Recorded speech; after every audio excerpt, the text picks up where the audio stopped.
దేవునికి స్తోత్రము.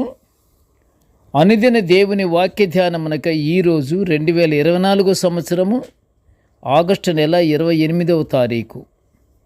ఈరోజు ధ్యాన వాక్యము పరిశుద్ధ గ్రంథము నుండి అపొస్తలుడైన పౌలు గారు గలతీయుల సంఘానికి రాసిన పత్రికలోని 6వ అధ్యాయము 19వ వచనాన్ని మనం ధ్యానించుకుందాము.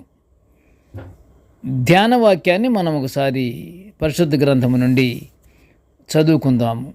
మనము మేలు చేయుట యందు విసుకక యుందము, మనము అలయక మేలు చేసితిమేని తగిన కాలమందు పంట కోతుము. ప్రియ దేవుని బిడ్డలారా, నేటి ధ్యాన వాక్యములో విసుకక చేయు మేలు గురించి మనము ధ్యానించుకుంటున్నాము.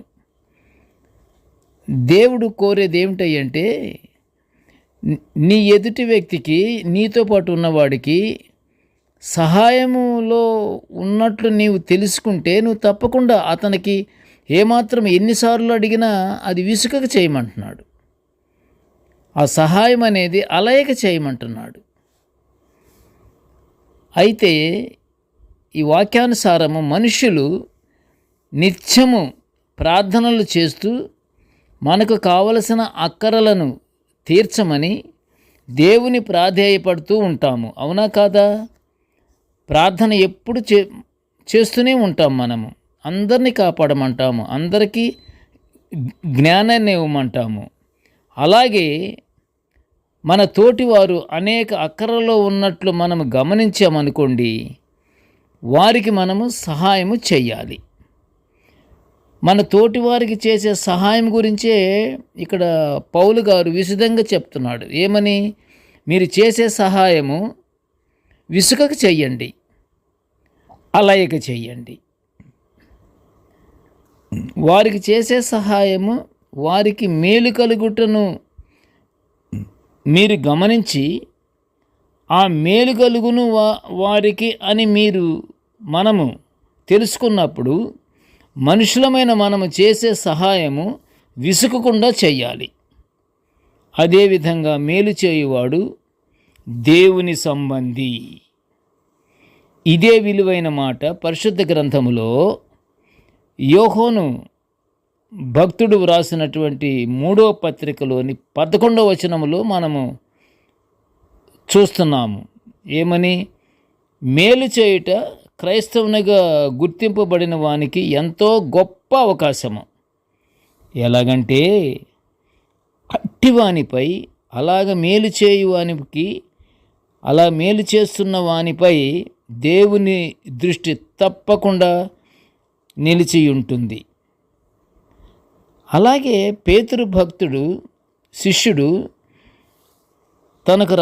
తను రాసినటువంటి మొదటి పత్రికలోని 3వ అధ్యాయము 17వ వచనములో చూస్తే, కీడు చేసి శ్రమపడుట కంటే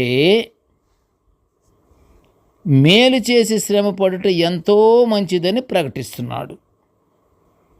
మనం చేయవలసింది మేలే కదా. గలతీ సంఘానికి వ్రాసినప్పుడు కూడా అలాగే చెప్పాడు పౌలు గారు. మనము మేలు చేయుట యందును అలకక చేయుట యందును మనం చేసినప్పుడు మనం అలా చేసాము కాబట్టి తగిన సమయమందు మనము ఆ ఫలాన్ని పొందుకుంటాము. అంతేకాదు ప్రియ దేవుని బిడ్డలారా, చేయదగిన అవకాశం, ఆ గొప్ప అద్భుతమైన అవకాశము కలిగినప్పుడు మనుషులు చేయు మేలును చేయుటకు వెనుకకు తీయకూడదు. మనము సాధువైనట్టు మృదువైనట్టునైన గుణమును కలిగి మేలు చేయవలెను. మేలు చేసేములంటే ఇక్కడ కుదరదు. ఇక్కడ అన్ని కొటేషన్స్ చాలా జాగ్రత్తగా, పరిశుద్ధ గ్రంథాన్ని చాలా జాగ్రత్తగా ఒక్కొక్క వర్డు చాలా అర్థవంతంగా మనం చదువుకుంటూ అర్థం చేసుకోవాలి.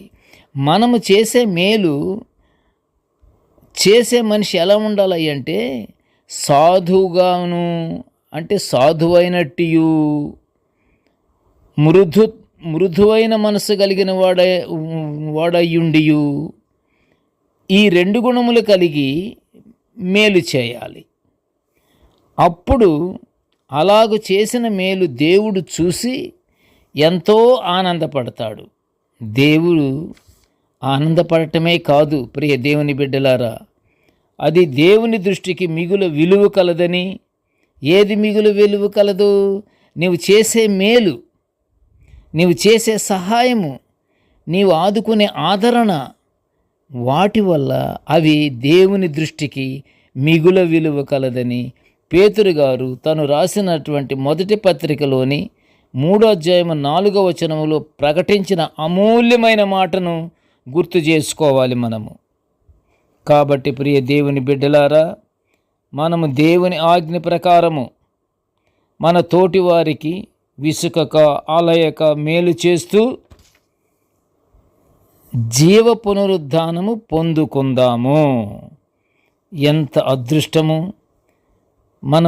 మనము జీవముతో ఉన్నాము కదా. ఇప్పుడు జీవముతో ఉండి ఏమి జరగనై ఉన్నదో, తగిన సమయమున ఏ పంట కోస్తామో కూడా ఇందులో వివరించబడింది.